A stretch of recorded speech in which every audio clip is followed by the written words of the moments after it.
साथ इस वक्त बिहार से जुड़े हुए हैं। समीर जी, गुड मॉर्निंग। आप पूछिए अपना सवाल। जी गुड मॉर्निंग प्रशांत जी। जी अडानी अडानी पावर का 555 के प्राइस से 150 शेयर है। ठीक है। और टाटा मोटर का 675 के प्राइस से 25 शेयर है। ठीक है। और एमएनएम का 320 25 शेयर। टाटा मोटर्स भी आपने लिया है ना? 600 किस भाव पे लिया आपने? 675 सर। ठीक है, ठीक है। मुझे अपना एक बार नजरिया बताएंगे, कितना समय देना चाहते हैं? 6 मंथ से 1 साल सर। 6 महीने से 1 साल का नजरिया लेकर चल रहे हैं। तो टेक्निकली अगर देखें इन तमाम स्टॉक्स में, तो राजेश जी मुझे आपके पास आना पड़ेगा। 6 महीने का नजरिया लेकर चल रहे हैं, 6 महीने से 1 साल का। अदानी पावर इन्होंने 555 के भाव पे लिया है।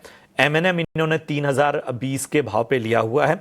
और टाटा मोटर्स इन्होंने 650 के आसपास की खरीदारी की हुई है।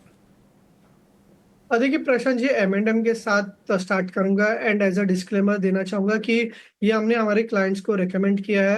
एम&एम में लास्ट वीक के काफी अच्छा बुलिश ब्रेकआउट देखने को मिला है एंड लगभग यहाँ से 3250 300 एक्सपेक्ट कर रहे हैं। नीचे में अगर आप देखें तो 3030 के आसपास का एक स्ट्रॉन्ग सपोर्ट है, तो बायस पॉजिटिव है। एम&एम में short term as well as long term के हिसाब से एक काफी अच्छा ब्रेकआउट है एंड एक काफी अच्छा आउट परफॉर्मेंस एक्सपेक्ट कर रहे हैं। दूसरा जो काउंटर यहाँ पे पूछा है वो है टाटा मोटर्स।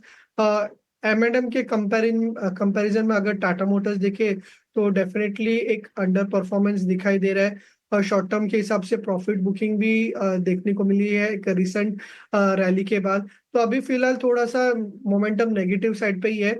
नीचे में अगर आप देखें तो 660 650 के आसपास एक हायर बॉटम बना है, तो वो एक इमीडिएट सपोर्ट है एंड वो अगर ब्रेक करता है तो फर्दर डाउन साइड देखने को मिल सकता है।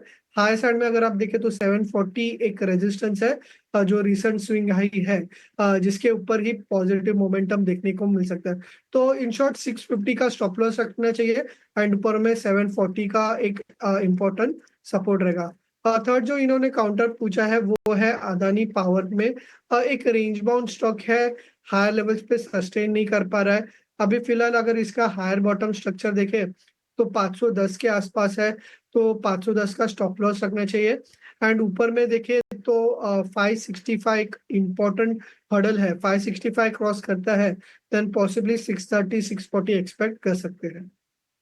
ठीक है, तो ये है राय आपके तमाम स्टॉक पर आपको मिलती हुई। स्टॉप लॉस का विशेष रूप से ध्यान रखिए। पंकज का सवाल लेते हैं, हरियाणा से इन्होंने अपना सवाल भेजा है और डॉक्टर लाल पैथ पे राय जानना चाहते हैं। पंकज, पूछिए किस भाव पे आपने लिया है, क्या क्वांटिटी है आपकी? Hello sir, good morning sir. Good morning sir, मेरे 3 सवाल हैं सर, अगर हो सके पॉसिबल तो आप बताइए। 3 सवाल ले लीजिए प्लीज। जी पूछिए, सर, एक तो डॉक्टर लाल पैथ लिया मैंने 3150 पे 150 शेयर। ठीक है। और एक गुजरात फ्लोरोकेमिकल लिए हैं 100 शेयर 4080 पे। और एक और लिया जेन टेक्नोलॉजी 2132 पे 350 शेयर। देखिए, बाकी 2 स्टॉक की अगर हम बात करें तो वो हमारे कवरेज में नहीं है, तो हम केवल डॉक्टर लाल पैथ ले पाएंगे। डॉक्टर लाल पैथ इन्होंने लिया हुआ है 3150 के भाव पे और काफी नुकसान यहां पर झेल रहे हैं। बताएं तपन जी, क्या राय बन रही है डॉक्टर लाल पैथ पे? लॉन्ग टर्म की बात करें डॉक्टर लाल पैथ में, देखो जब ये कोविड का समय था तब ये सब स्टॉक बहुत ही अच्छे तरह चले थे।